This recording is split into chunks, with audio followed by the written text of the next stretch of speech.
Chapter 11. Quidditch.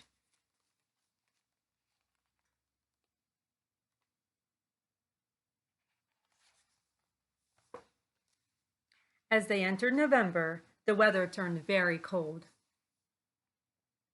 The mountains around the school became icy gray, and the lake like chilled steel. Every morning, the ground was covered in frost.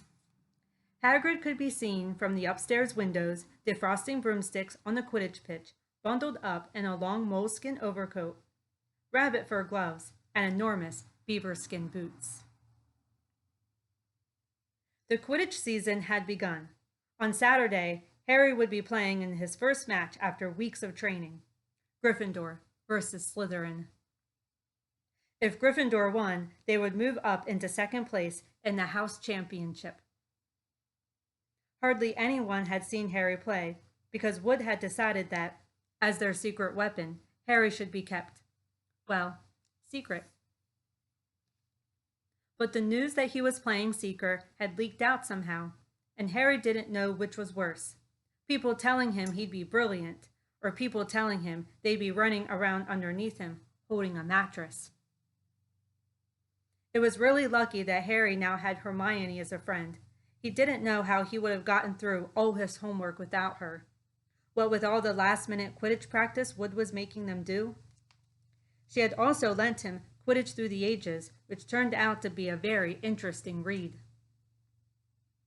Harry learned that there were 700 ways of committing a Quidditch foul, and that all of them had happened during a World Cup match in 1473. That Seekers were usually the smallest and the fastest players, and that the most serious Quidditch accidents seemed to happen to them.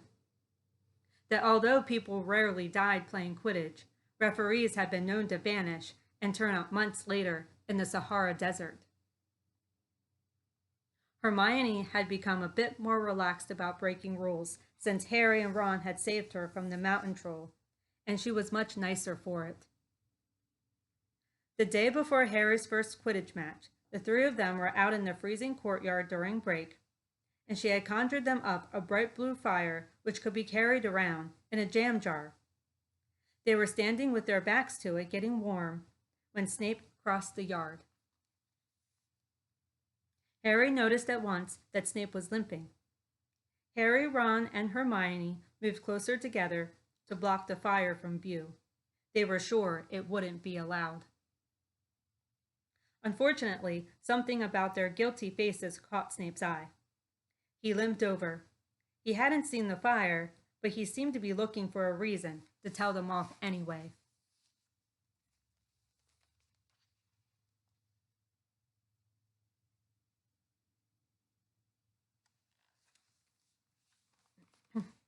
What's that you've got there, Potter?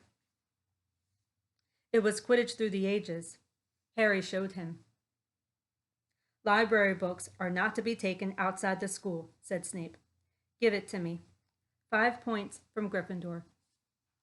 He's just made that rule up, Harry muttered angrily as Snape limped away. Wonder what's wrong with his leg. Dunno, but I hope it's really hurting him, said Ron bitterly. The Gryffindor common room was very noisy that evening. Harry, Ron, and Hermione sat together next to a window. Hermione was checking Harry and Ron's charms homework for them. She would never let them copy. How will you learn? But by asking her to read it through, they got the right answers anyway.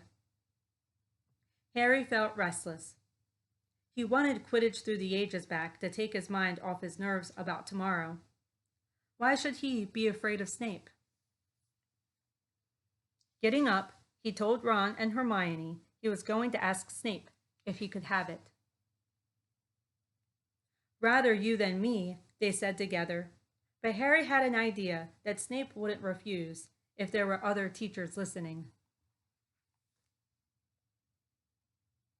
He made his way down to the staff room and knocked. There was no answer. He knocked again. Nothing. Perhaps Snape had left the book in there. It was worth a try. He pushed the door ajar and peered inside. and a horrible scene met his eyes. Snape and Filch were inside, alone. Snape was holding his robes above his knees, and one of his legs was bloody and mangled. Filch was handing Snape bandages. "Blasted thing," Snape was saying. "How are you supposed to keep your eyes on all three heads at once?" Harry tried to shut the door quietly, but "Potter?" Snape's face was twisted with fury as he dropped his robes quickly to hide his leg. Harry gulped. "I just wondered if I could have my book back." "Get out. Out." Harry left before Snape could take any more points from Gryffindor. He sprinted back upstairs. "Did you get it?" Ron asked as Harry joined them. "What's the matter?" In a low whisper, Harry told them what he had seen. "You know what this means," he finished breathlessly. "He tried to get past that three-headed dog on Halloween. That's where he was going when we saw him. He's after whatever it's guarding. And I'd bet my broomstick he let that troll in to create a diversion." Hermione's eyes were wide. "No, he wouldn't," she said. "I know he's not very nice, but he wouldn't try and steal something Dumbledore was keeping safe." "Honestly, Hermione, you think all teachers are saints or something," snapped Ron. "I'm with Harry. I wouldn't put anything past Snape. But what's he after? What's that dog guarding?" Harry went to bed with his head buzzing with the same question. Neville was snoring loudly, but Harry couldn't sleep. He tried to empty his mind. He needed to sleep. He had to. He had his first Quidditch match in a few hours. But the expression on Snape's face when Harry had seen his leg wasn't easy to forget. The next morning dawned very bright and cold. The great hall was full of the delicious smell of fried sausages and the cheerful chatter of everyone looking forward to a good Quidditch match. "You've got to eat some breakfast." "I don't want anything." "Just a bit of toast," wheedled Hermione. "I'm not hungry." Harry felt terrible. In an hour's time, he'd be walking onto the pitch. "Harry, you need your strength," said Seamus Finnegan. "Seekers are always the ones who get nobbled by the other team." "Thanks, Seamus," said Harry, watching Seamus pile ketchup on his sausages. By 11 o'clock, the whole school seemed to be out in the stands around the Quidditch pitch. Many students had binoculars. The seats might be raised high in the air, but it was still difficult to see what was going on sometimes. Ron and Hermione joined Neville, Seamus, and Dean, the West Ham fan, up in the top row. As a surprise for Harry, they had painted a large banner on one of the sheets Scabbers had ruined. It said "Potter for President," and Dean, who was good at drawing, had done a large Gryffindor lion underneath. Then Hermione had performed a tricky little charm so that the paint flashed different colors. Meanwhile, in the changing rooms, Harry and the rest of the team were changing into their scarlet Quidditch robes. Slytherin would be playing in green. Wood cleared his throat for silence. "Okay, men," he said. "And women," said Chaser Angelina Johnson. "And women," Wood agreed. "This is it." "The big one," said Fred Weasley. "The one we've all been waiting for," said George. "We know Oliver's speech by heart," Fred told Harry. "We were on the team last year." "Shut up, you two," said Wood. "This is the best team Gryffindor has had in years. We're going to win. I know it." He glared at them. He glared at them all as if to say, "Or else." "Right. It's time. Good luck, all of you." Harry followed Fred and George out of the changing room, and hoping his knees weren't going to give way, walked onto the pitch to loud cheers. Madame Hooch was refereeing. She stood in the middle of the pitch, waiting for the two teams, her broom in her hand. "Now, I want a nice, fair game. All of you, she said, once they were all gathered around her. Harry noticed that she seemed to be speaking particularly to the Slytherin captain, Marcus Flint, a 5th year. Harry thought Flint looked as if he had some troll blood in him. Out of the corner of his eye, he saw the fluttering banner high above, flashing Potter for President over the crowd. His heart skipped. He felt braver. Mount your brooms, please. Harry clambered onto his Nimbus 2000. Madame Hooch gave a loud blast on her silver whistle. 15 brooms rose up, high, high into the air, and they were off. And the quaffle was taken immediately by Angelina Johnson of Gryffindor. What an excellent chaser that girl is, and rather attractive too. Jordan! Sorry, Professor. The Weasley twins' friend, Lee Jordan, was doing the commentary for the match, closely watched by Professor McGonagall. And she's really belting along up there. A neat pass to Alicia Spinnet. A good find of Oliver Woods. Last year, only a reserve. Back to Johnson. And no, Slytherin have taken the quaffle. Slytherin Captain Marcus Flint gains the quaffle. And off he goes. Flint flying like an eagle up there. He's going to score. No, stopped by an excellent move by Gryffindor keeper Wood. And Gryffindor take the quaffle. That's Chaser Katie Bell of Gryffindor there. Nice dive around Flint, off up the field, and ouch! That must have hurt. Hit in the back of the head by a bludger. Quaffle taken by Slytherin. That's Adrian Pusey, speeding off towards the goalposts, but he's blocked by a second bludger, sent his way by Fred or George Weasley, can't tell which. Nice play by the Gryffindor beater anyway, and Johnson back in possession of the quaffle. A clear field ahead, and off she goes. She's really flying. Dodges a speeding bludger. The goalposts are ahead. Come on now, Angelina. Keeper Bletchley dives, misses. Gryffindor score! Gryffindor cheers filled the cold air with howls and moans from the Slytherins. Budge up there. Move along. Hagrid. Ron and Hermione squeezed together to give Hagrid enough space to join them. Been watching from me hut, said Hagrid, patting a large pair of binoculars around his neck. But it isn't the same as being in the crowd. No sign of the snitch yet, eh? Nope, said Ron. Harry hasn't had much to do yet. Kept out of trouble, though. That's something, said Hagrid, raising his binoculars and peering skywards at the speck that was Harry. Way up above them, Harry was gliding over the game, squinting about for some sign of the snitch. This was part of his and Wood's game plan. Keep out of the way until you catch sight of the snitch, Wood had said.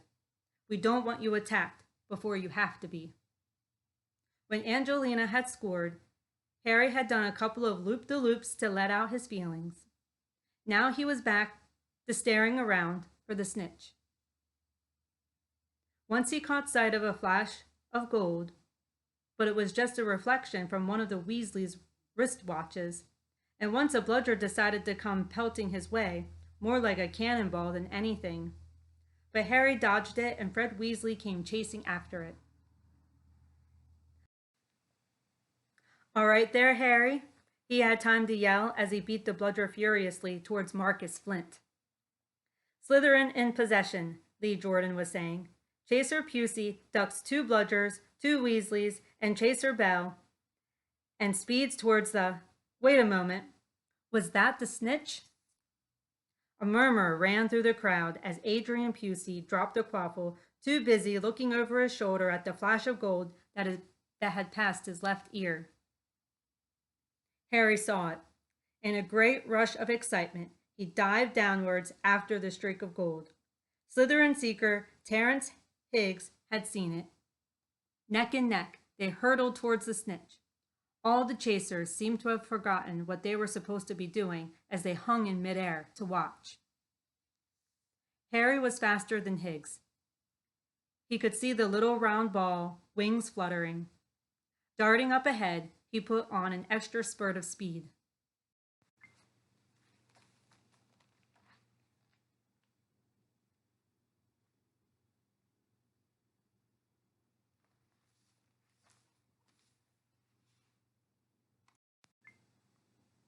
Wham! A roar of rage echoed from the Gryffindors below. Marcus Flint had blocked Harry on purpose, and Harry's broom spun off course. Harry holding on for dear life. Foul! Screamed the Gryffindors. Madame Hooch spoke angrily to Flint and then ordered a free shot at the goalposts for Gryffindor. But in all the confusion, of course, the golden snitch had disappeared from sight again. Down in the stands, Dean Thomas was yelling, "Send him off, ref! Red card!" "This isn't football, Dean," Ron reminded him. "You can't send people off in Quidditch. And what's a red card?" But Hagrid was on Dean's side.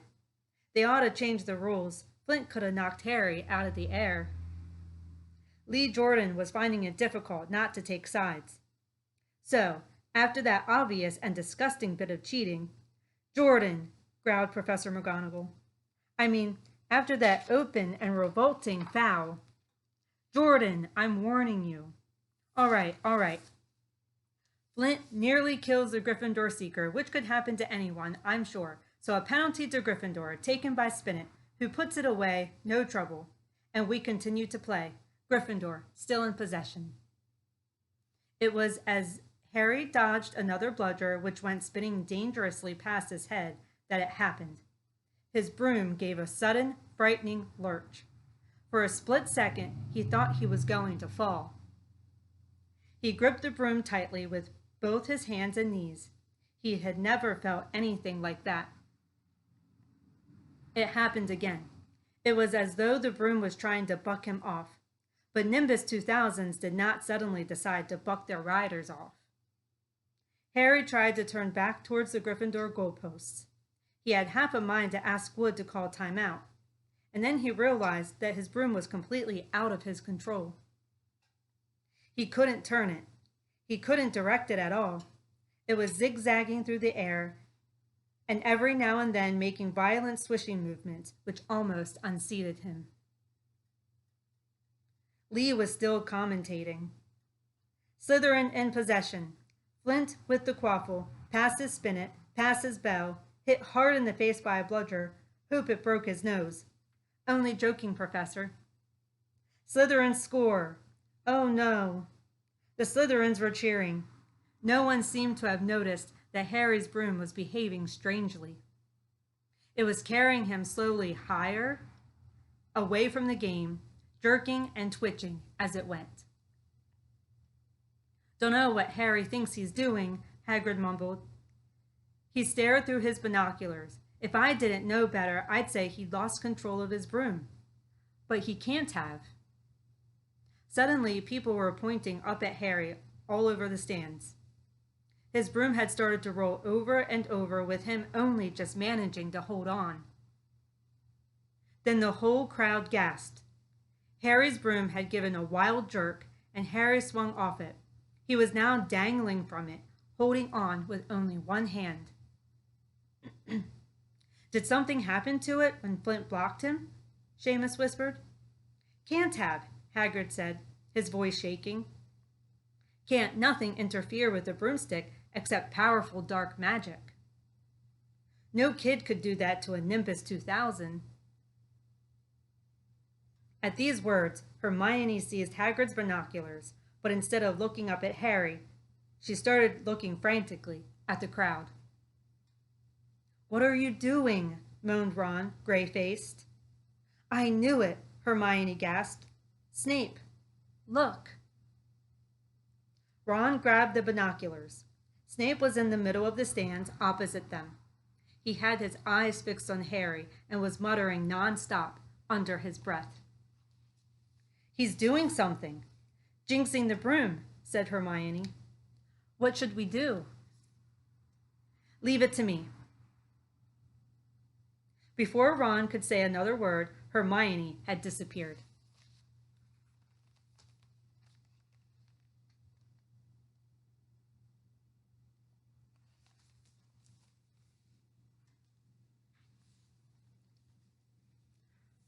Ron turned the binoculars back on Harry. His broom was vibrating so hard it was almost impossible for him to hang on much longer. The whole crowd were on their feet, watching, terrified, as the Weasleys flew up to try and pull Harry safely onto one of their brooms. But it was no good. Every time they got near him, the broom would jump higher still. They dropped lower and circled beneath him, obviously hoping to catch him if he fell. Marcus Flint seized the quaffle and scored 5 times without anyone noticing. "Come on, Hermione," Ron muttered desperately. Hermione had fought her way across to the stand where Snape stood and was now racing along the row behind him. She didn't even stop to say sorry as she knocked Professor Quirrell head first into the row in front. Reaching Snape, she crouched down, pulled out her wand, and whispered a few well-chosen words. Bright blue flames shot from her wand onto the hem of Snape's robes. It took perhaps 30 seconds for Snape to realize that he was on fire. A sudden yelp told her she had done her job. Scooping the fire off him into a little jar in her pocket, she scrambled back along the row. Snape would never know what had happened. It was enough. Up in the air, Harry was suddenly able to clamber back onto his broom. "Neville, you can look," Ron said. Neville had been sobbing into Hagrid's jacket for the last 5 minutes.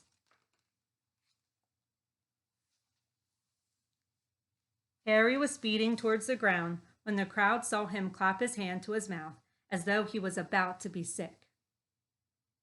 He hit the pitch on all fours, coughed, and something gold fell into his hand. "I've got the snitch," he shouted, waving it above his head, and the game ended in complete confusion. He didn't catch it. He nearly swallowed it. Flint was still howling 20 minutes later. But it made no difference. Harry hadn't broken any rules, and Lee Jordan was still happily shouting the result. The Gryffindor had won by 170 points to 60. Harry heard none of this, though. He was being made a cup of strong tea back in Hagrid's hut with Ron and Hermione. "It was Snape," Ron was explaining. "Hermione and I saw him. He was cursing your broomstick and muttering. He wouldn't take his eyes off you." "Rubbish," said Hagrid, who hadn't heard a word of what had gone on next to him in the stands. "Why would Snape do something like that?" Harry, Ron, and Hermione looked at each other, wondering what to tell him. Harry decided on the truth. "I found out something about him," he told Hagrid. "He tried to get past that 3-headed dog on Halloween. It bit him. We think he was trying to steal whatever it's guarding." Hagrid dropped the teapot. "How do you know about Fluffy?" he said. "Fluffy?" "Yeah, he's mine. Bought him off a Greek chappie I met in the pub last year. I lent him to Dumbledore to guard the—" "Yes?" said Harry eagerly. "Now don't ask me any more," said Hagrid gruffly. "That's top secret, that is." "But Snape's trying to steal it." "Rubbish," said Hagrid again. "Snape's a Hogwarts teacher. He would do nothing of the sort." "So why did he just try and kill Harry?" cried Hermione. The afternoon's events certainly seemed to have changed her mind about Snape. "I know a jinx when I see one, Hagrid. I've read all about them. You've got to keep eye contact, and Snape wasn't blinking at all. I saw him." "I'm telling you, you're wrong," said Hagrid hotly. "I don't know why Harry's broom acted like that, but Snape wouldn't try and kill a student. Now listen to me, all 3 of you. You're meddling in things that don't concern you. It's dangerous. You forget that dog and you forget what it's guarding. That's between Professor Dumbledore and Nicholas Flamel." "Aha," said Harry. "So there's someone called Nicholas Flamel involved, is there?" Hagrid looked furious with himself.